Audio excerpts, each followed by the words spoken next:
Di episode lalu kita udah discuss soal gimana neurodesign bisa bantu menjembatani perbedaan pandangan antara marketer dan desainer yang sering terjadi ya. Menarik untuk mengetahui ternyata seringkali desainer dan marketer punya perspektif yang berbeda. Yang ternyata nggak selalu sejalan dengan teori behavioral science. Dan prinsip-prinsip neurodesign itu ngebantu ngejembatanin itu. Nah, kali ini kita mau bahas beberapa prinsip lain lagi. Ada 5 prinsip tambahan yang penting banget buat marketer dan desainer untuk bisa akhirnya saling klop.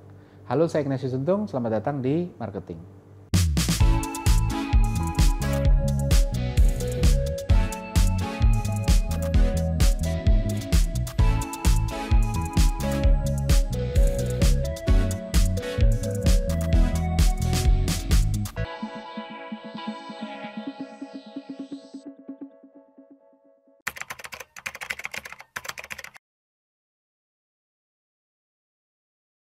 Oke, ada 3 prinsip neurodesign yang sudah kita bahas minggu lalu, yang bisa ngebantu marketer dan desainer untuk bisa saling bekerja sama untuk abis itu mendapatkan desain yang impactful untuk bisnis. Yang pertama adalah pemanfaatan kontras untuk menarik perhatian, yang kedua adalah pemanfaatan elemen familiar yang ternyata lebih banyak membantu perhatian, menarik perhatian ketimbang membosankan.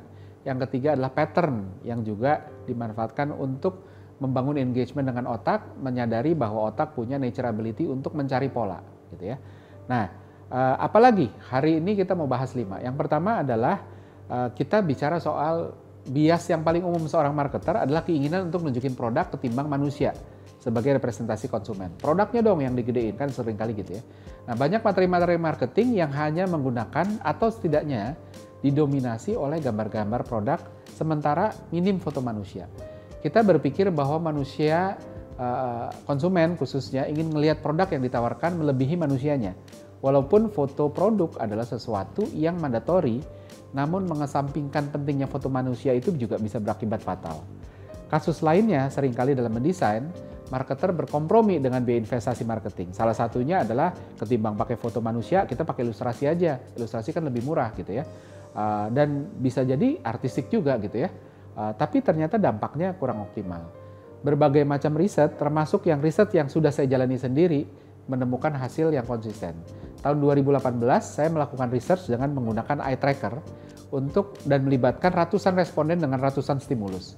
Hasilnya amat sangat konsisten dengan studi-studi sebelumnya, bahwa foto manusia itu selalu menarik perhatian audiens lebih dari foto produk maupun ilustrasi manusia. Lebih jauh lagi, mata manusia atau wajah itu selalu tertarik dengan selalu menarik perhatian audiens gitu ya. Jadi human face ini memang menjadi eye magnet. Hal ini masih sejalan dengan kebutuhan otak manusia untuk create meaning akan apapun yang ada di sekeliling dalam rangka survival. Jadi otak manusia itu kan punya kemampuan subliminal yang luar biasa. Kita mampu menangkap hal-hal yang tidak mudah atau tidak bisa dijelaskan secara eksplisit. Dan dalam keperluannya untuk nilai manusia lain, kita butuh melihat mata dari manusia yang mau kita amati gitu ya, karena mata menyimpan energi, ekspresi yang nggak bisa dibohongin.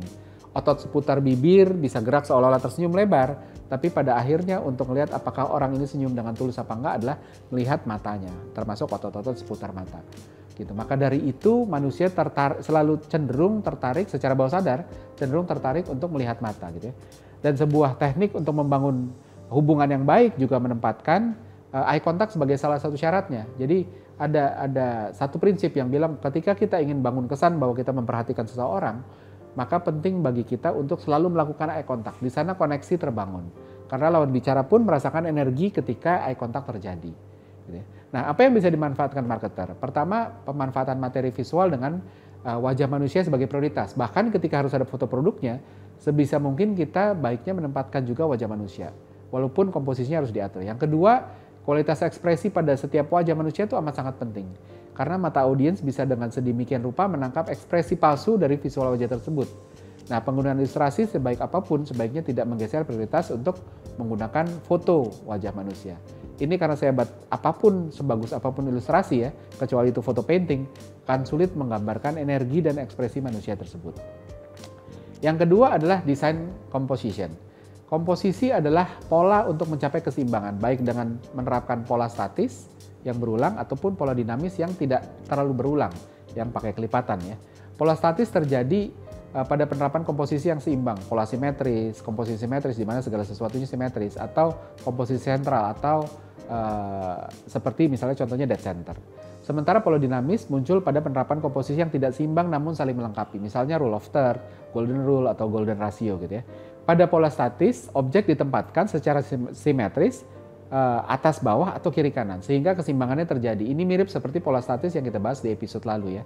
Nah, sementara pola dinamis, objek ditempatkan secara dinamis namun saling mengisi gitu ya. Misalnya map of interest-nya ditempatkan di 2/3 area yang memberikan efek keseimbangan untuk sisa sepertiga lain yang kosong gitu ya. Bagaimana otak mencerna komposisi ini pun penting gitu ya. Sejalan dengan konsep bahwa otak selalu mencari pola dan terpuaskan ketika mencarinya, desain composition itu memuaskan otak karena berpola, baik pola yang statis maupun pola dinamis. Pola statis ini mudah dicerna karena sebegitu mudah dibaca polanya. Tapi pola dinamis pun juga menarik karena walaupun tidak mudah dibaca, namun punya surprising factor yang ketika ditangkap akan lebih memuaskan.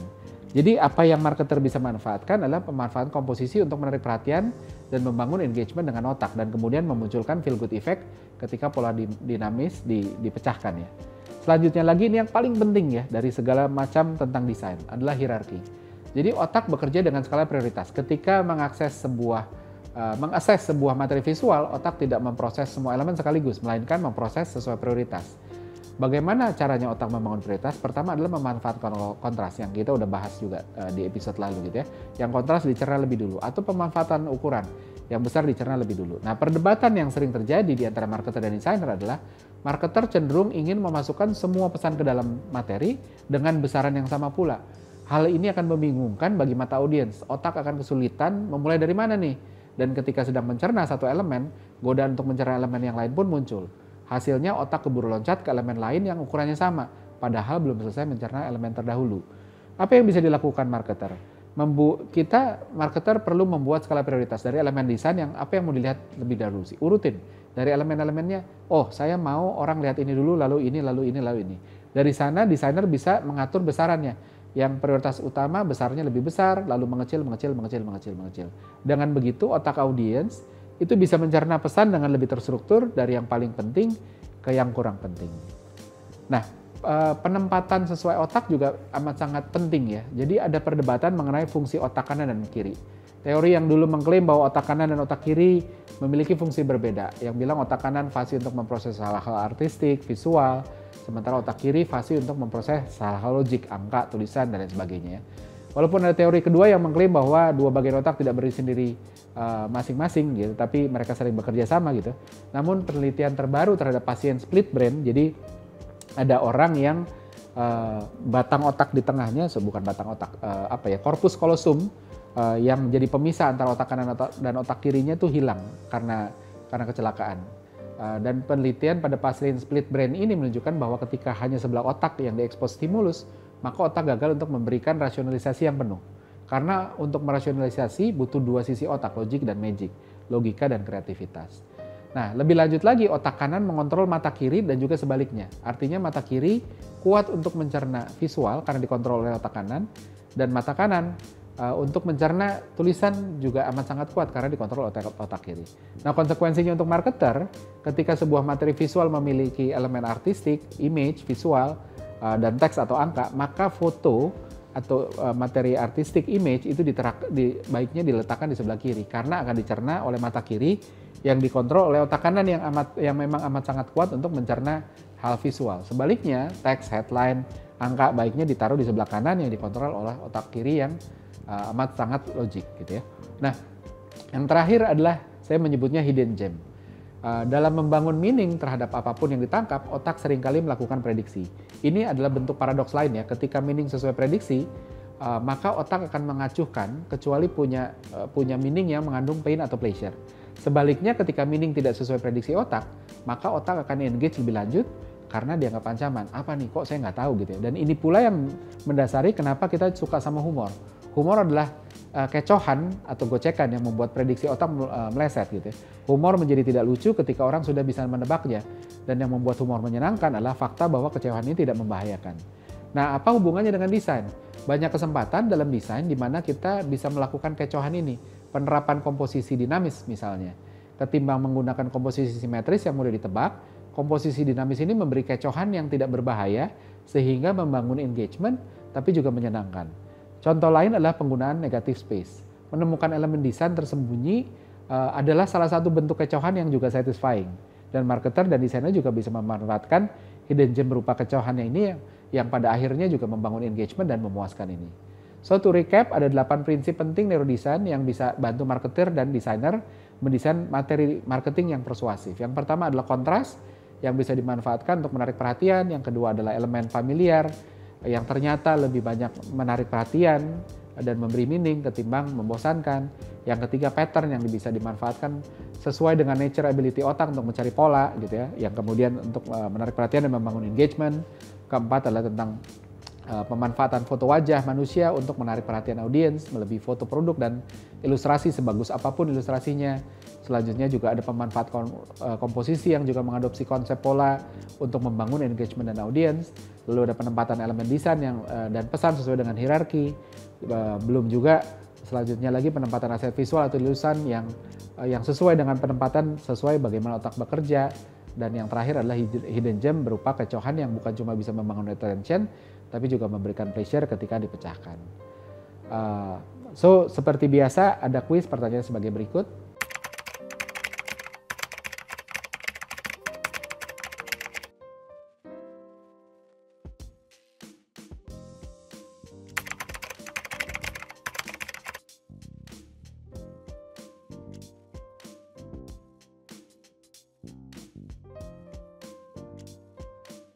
Pemenang dari episode kali ini bisa disaksikan di episode selanjutnya, maka dari itu selalu saksikan marketing di Marketers TV.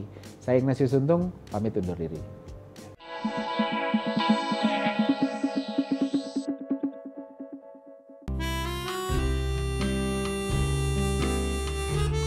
Gimana? Seru-seru kan videonya? Kalau suka, jangan lupa komen dan like ya. Masih banyak juga nih video-video yang keren-keren lainnya, gitu kan? Dan jangan lupa subscribe juga Marketers TV di sini nih.